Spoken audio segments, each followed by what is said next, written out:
Hello, everyone, and welcome to another episode of 1923 Main Street.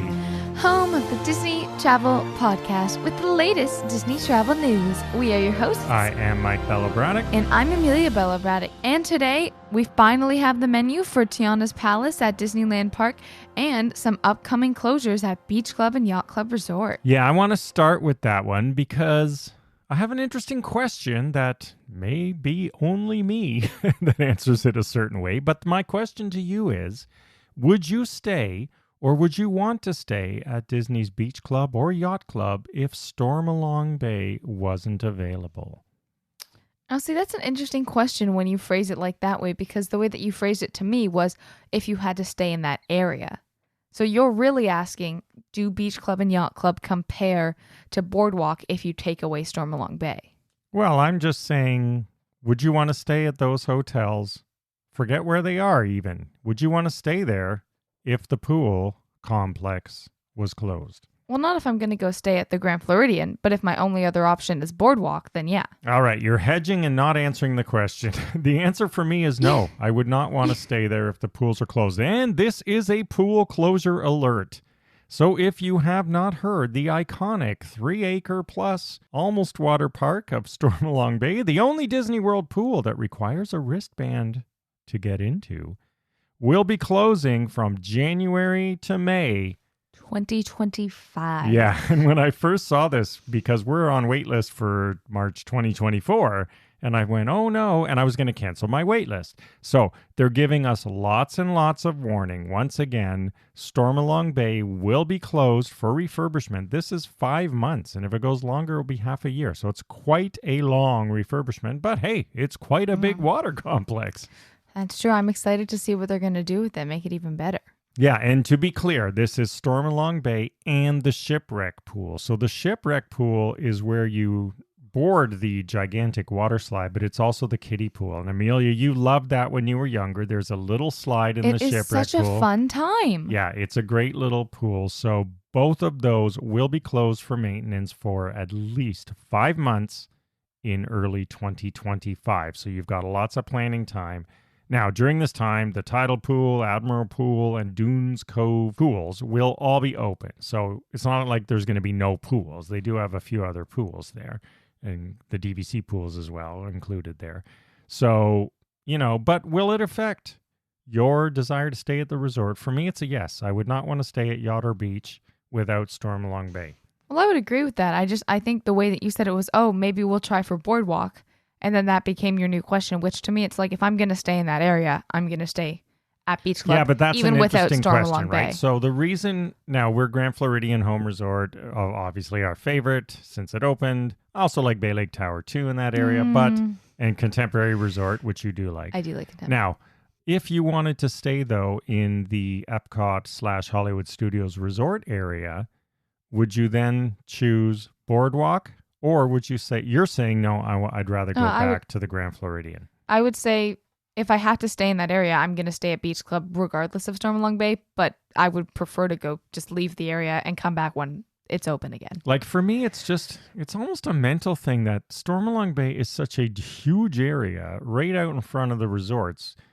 Just to have it closed, and it's not like other renos that you walk by. It's the main pool structure. So anyway, I'm going to do this as a poll this week. Basically, the question is, will it affect your decision to stay there? I think my point is I like Beach Club as a resort. You like Beach Club because of Stormalong Bay. And I don't even use it that much. I was like, why? You don't go in the pool.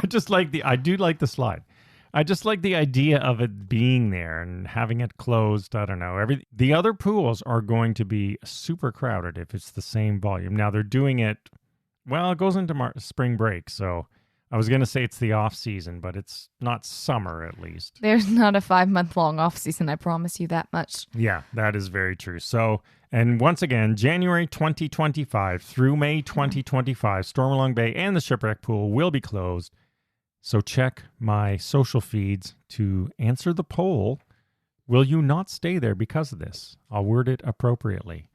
I guess on the bright side, maybe the lifeguards will get a little bit of extra time off because I I'm sure Stormalong Bay is not an easy sight to watch. Yeah, definitely. There's lots of nooks and crannies there. And in other news, food related once again, this time hopping over to Disneyland Resort.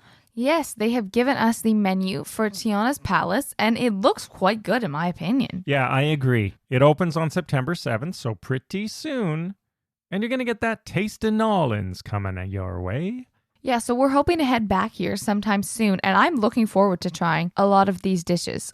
So first off, they have, of course, a classic dish related to the movie. Gumbo lovers will have a few different options, actually. They have different options of gumbo. They have the 7 Greens Gumbo, and that is a plant-based option which has white beans, okra, yams, sweet potatoes, and heirloom rice. You can also make the 7 Greens Gumbo with chicken and dewy sausage, which is classic. Classic New Orleans. Well, we know you love that. Yes. So do you.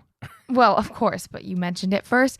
And then we have the House Gumbo, which has a New Orleans staple combining braised chicken and oulie sausage and the heirloom rice in a dish, which I'm pretty excited to try. I think I'll give it a shot. I do want to try their gumbo, and I think I would also go with the House Gumbo, the classic, like you said. Now, if you like a little extra spice. Now, I'm always curious, as you know, when they talk about spice, how spicy it's going to be. But anyway, there is a Cajun spiced half chicken.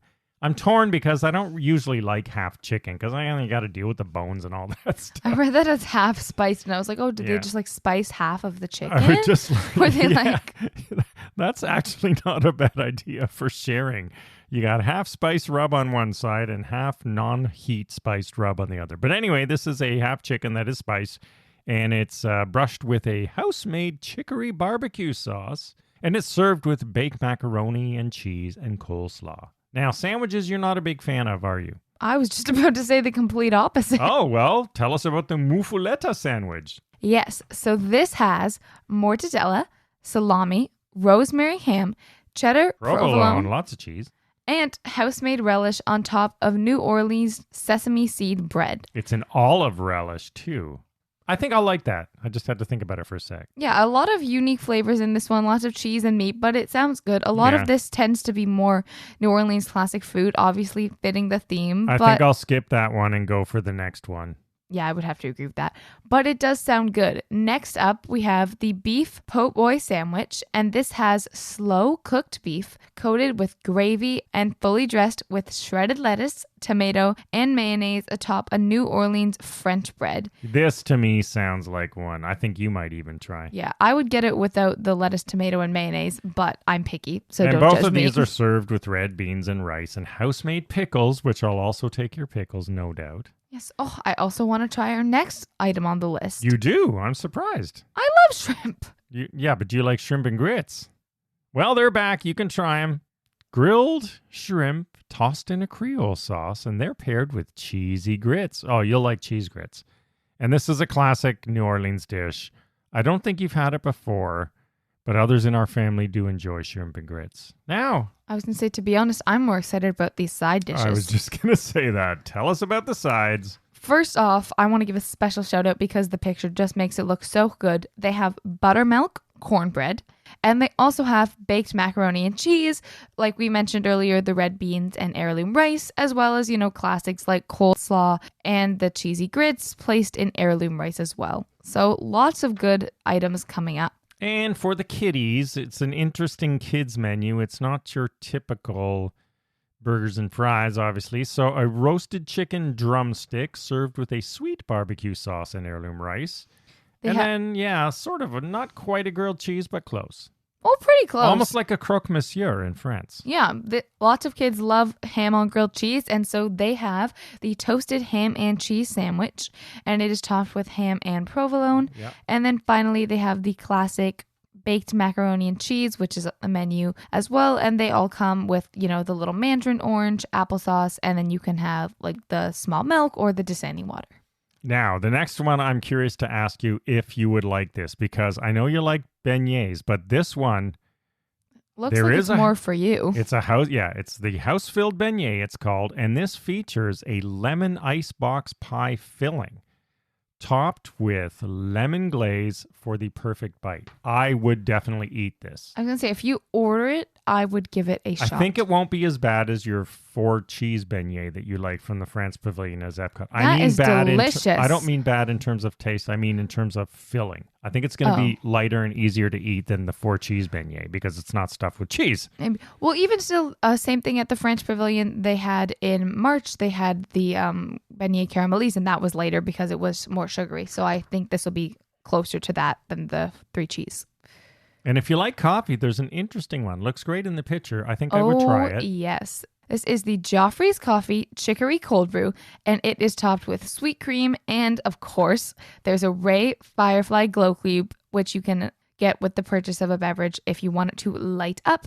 And this is a special nod to the Evangeline lights in the night sky.